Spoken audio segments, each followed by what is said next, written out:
हर महादेव, विष्णुपुरीतील काळेश्वर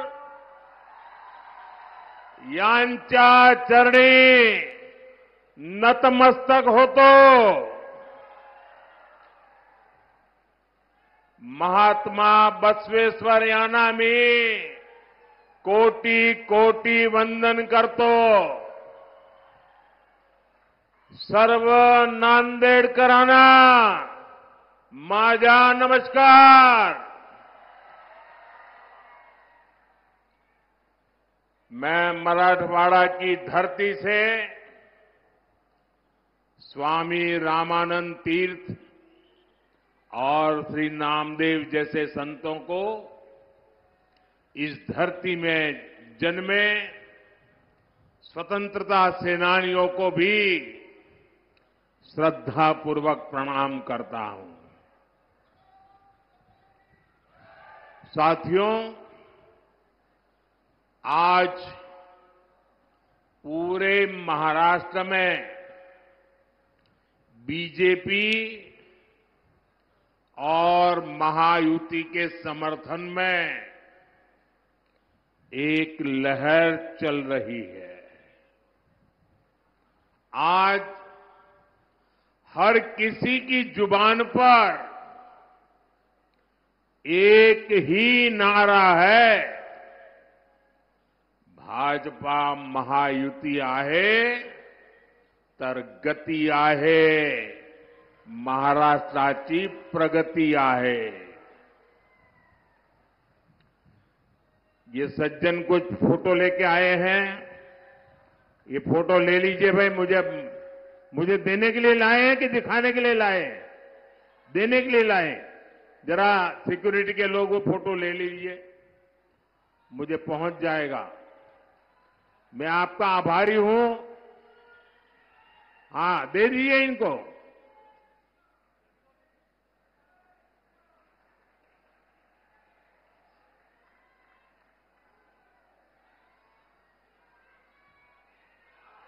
बहुत बहुत धन्यवाद आपका.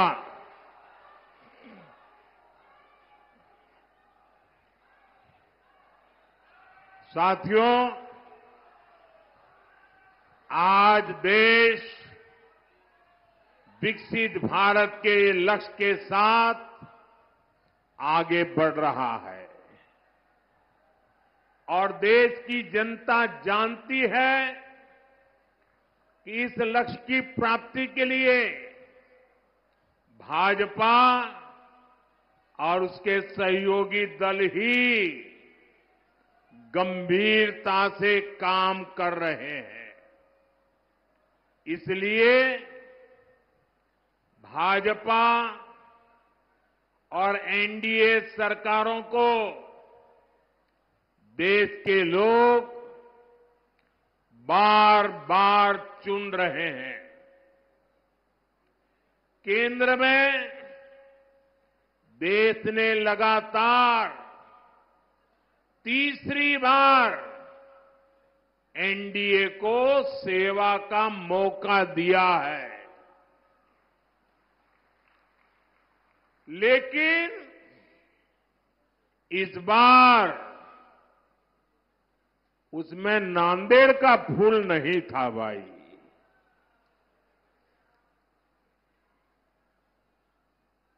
क्या इस बार नांदेड़ का फूल भी पहुंचेगा दिल्ली?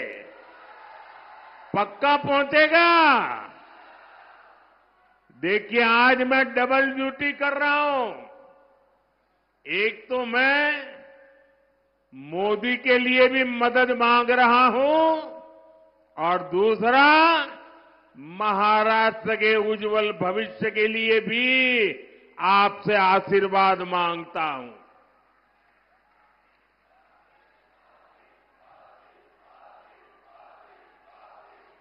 जो नांदेड़ लोकसभा क्षेत्र के भाई बहन हैं, आपको 2 वोट डालने हैं ना, याद है ना? हाँ, वरना वो लोग तो कुछ उल्टा ही पढ़ाएंगे आपको. साथियों, अभी हरियाणा के चुनावों में बीजेपी को पहले से भी ज्यादा सीटें मिली। पहले से क्या, इतिहास में सबसे ज्यादा सीटें मिली। अब यही इतिहास महाराष्ट्र की जनता भी दोहराने जा रही है। साथियों, पिछले 2 दिन से मैं महाराष्ट्र में जहां जहां गया हूं, हर एक के मन में ये कसक है कि लोकसभा में जो कमी रह गई, इस बार विधानसभा में जम करके इसको पूरा कर देना है।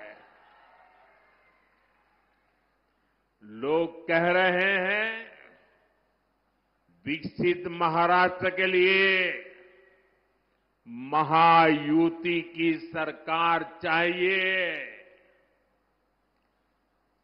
महायुतीची सरकार पाहिजे। साथियों, महाराष्ट्र ने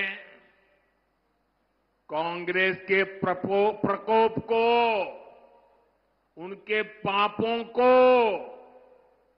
लंबे समय तक झेला है। खासकर मराठवाड़ा के किसान, आपकी परेशानियां की तो जड़ ही कांग्रेस पार्टी है। कांग्रेस सरकारों ने कभी यहां के किसानों के सुख दुख की परवाह नहीं की। साथियों, पिछले 10 वर्षों में मराठवाड़ा को सूखे की समस्या से मुक्ति दिलाने के लिए कई कदम उठाए गए हैं। महायुति सरकार ने पश्चिमी बैतरणी और उल्लास सब बेसिन से पानी लाने का फैसला किया है। दमनगंगा, बैतरणी, गोदावरी रिवर लिंक योजना से भी मराठवाड़ा को लाभ होगा।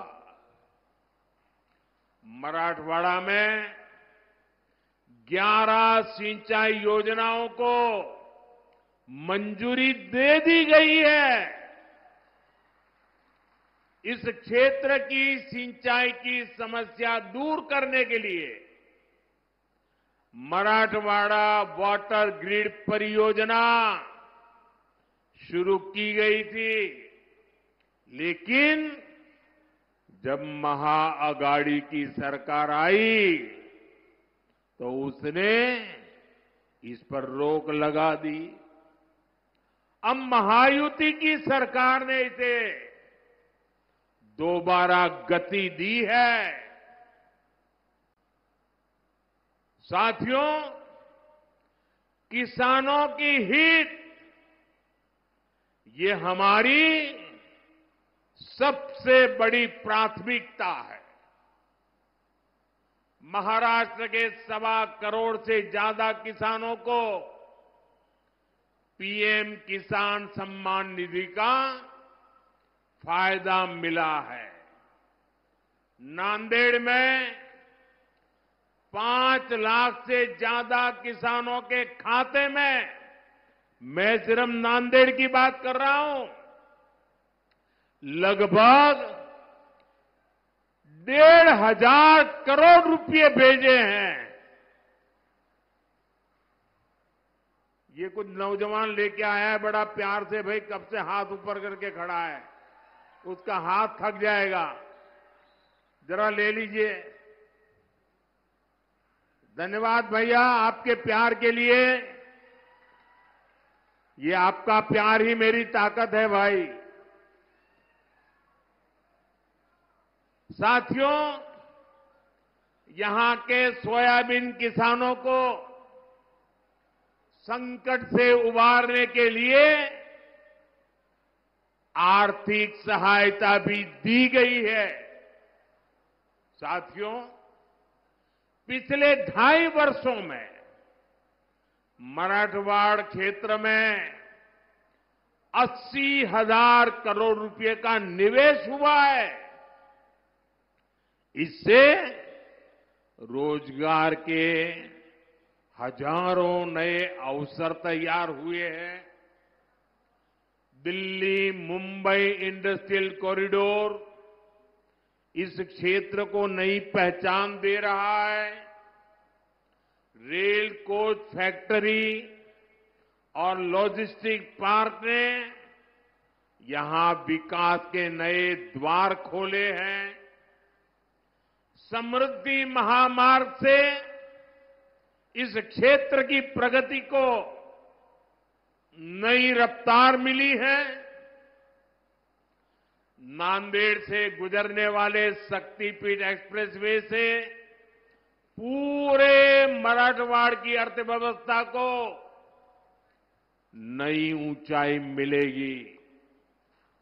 नांदेड़ से दिल्ली और आदमपुर के लिए विमान सेवाएं शुरू हो गई है। जल्द ही हमारे सिख भाइयों को यहां से अमृतसर तक की यात्रा विमान से करने की सुविधा भी मिलने वाली है। साथियों, पिछले 10 वर्षों में हमारी सरकार की ज्यादातर योजनाओं के केंद्र में नारी शक्ति रही है। जिस परिवार को पीएम आवास योजना के तहत घर मिल रहा है, जिस घर में नया शौचालय बन रहा है, जहां पहली बार बिजली और पानी का कनेक्शन पहुंच रहा है, जिस रसोई में पहली बार गैस सिलेंडर पर खाना बन रहा है, वहां घर की महिला सदस्य को ही सबसे ज्यादा सुविधा हो रही है। मैं जरा माताओं बहनों को पूछता हूं, मैं सही बोल रहा हूं? हो रहा है कि नहीं हो रहा है? देखिए, माताएं बहनें उमंग और उत्साह से आशीर्वाद दे रही है। आज हमारे गांव की बहनें ड्रोन दीदी बनकर एक सीजन में लाखों रुपये कमा रही है। हम 3 करोड़ महिलाओं को लखपति दीदी बनाने के मिशन में जुटे हैं। इस देश में ऐसी बातें कभी सुनने में आई नहीं, लेकिन मोदी है, बड़ा सोचता है, बड़ा चाहता है, बड़ा करता है। दीदी मेरी लखपति बने, गांव की मेरी दीदी लखपति बने। मुझे खुशी है कि महायुति सरकार भी महाराष्ट्र की महिलाओं को सशक्त बनाने के लिए समर्पित है। हमारे शिंदे जी के नेतृत्व में आज महाराष्ट्र की माताएं बहनें बढ़ चढ़कर का आशीर्वाद देने के लिए आगे आई है। माझी लाड़की बहन योजना को यहां की महिलाओं ने जिस तरह अपनाया है, वो अभूतपूर्व है। साथियों, कांग्रेस ने हमारे देश में एक से बढ़कर एक घोटाले किए, लेकिन अब तो इन्होंने हद ही पार कर दी। कांग्रेस ने फर्जीवाड़े में अपना ही रिकॉर्ड तोड़ दिया है। आपने टीवी और मोबाइल पर देखा होगा, कांग्रेस के लोग संविधान के नाम पर अपनी एक अलग लाल किताब बंटवा रहे हैं। कांग्रेस की लाल किताब पर ऊपर तो लिखा है भारत का संविधान, लेकिन लोगों ने जब भीतर से खोला तो पता चला कि लाल किताब कोरी है। सारे पन्ने कोरे, उसमें बाबा साहब के संविधान का एक शब्द भी नहीं लिखा है। ये उनकी बाबा साहब के प्रति जो नफरत है ना, उसका ये नमूना है। और देख, पूरा देश ये देख करके हैरान है कि चुनाव में इतना झूठा करने की इनकी हिम्मत। संविधान के नाम पर लाल किताब छपवाना, उसमें से संविधान के शब्दों को हटाना, ये संविधान को खत्म करने की कांग्रेस की पुरानी सोच का नमूना है। ये कांग्रेस वाले देश में बाबा साहब का नहीं, अपना अलग ही संविधान चलाना चाहते हैं। यही कोशिश इन लोगों ने आपातकाल के दौरान की थी, इमरजेंसी में की थी। अब अपनी अलग किताब छपवाकर ये संविधान का मजाक उड़ा रहे हैं।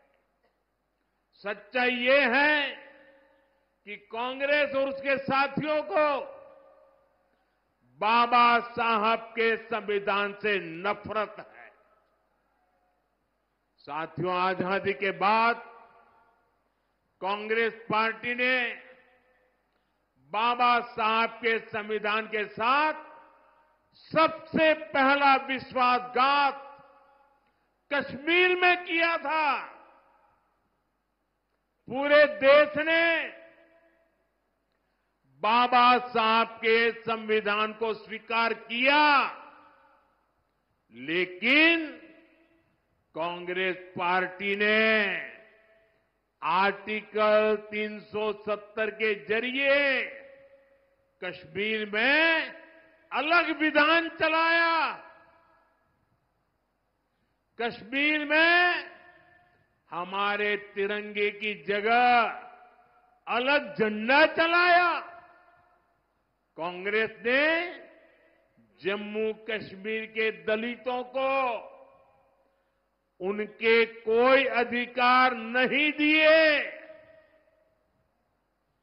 कश्मीर इतने दशकों तक आतंकवाद की आग में जलता रहा।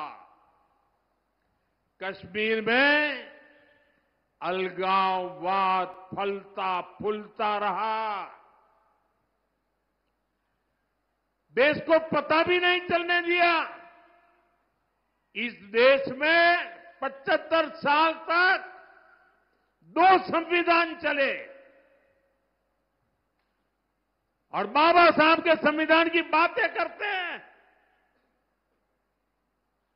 क्या बाबा साहब आंबेडकर का संविधान जम्मू कश्मीर में लागू होना चाहिए था कि नहीं होना चाहिए था? उन्होंने नहीं लागू होने दिया। 370 की दीवार बनाई थी। और जब मोदी आया,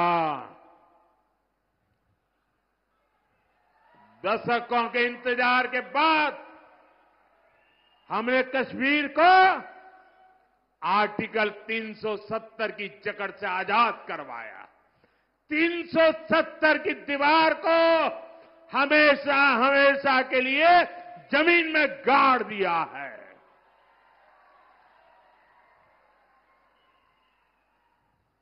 मैं नांदेड़ के मेरे देशभक्तों से पूछना चाहता हूं, आप बताइए 370 खत्म होने से आप खुश हैं? अब 370 मरनी चाहिए कि नहीं मरनी चाहिए? क्या 370 को कभी जिंदा होने देंगे क्या? लेकिन देखिए मेरे नांदेड़ के भाई बहन, कांग्रेस इस फैसले के खिलाफ है। अभी जम्मू कश्मीर में चुनाव हुए थे, वहां कांग्रेस गठबंधन को सरकार बनाने का मौका मिला। सरकार बनाते ही जैसे ही ये लोग विधानसभा में गए, इन्होंने 370 को फिर से लागू करने का प्रस्ताव पास कर दिया। जरा कांग्रेस वालों को पूछिए, ये 370 के पीछे इतना प्यार क्यों है उनको? हमें जम्मू कश्मीर से प्यार है, उन्हें 370 से प्यार है। आप मुझे बताइए, जब से जम्मू कश्मीर से 370 हटा, आप मुझे बताइए वहां आतंकवाद की कमर टूटी कि नहीं टूटी? लाल चौक में तिरंगा फहराया कि नहीं फहराया?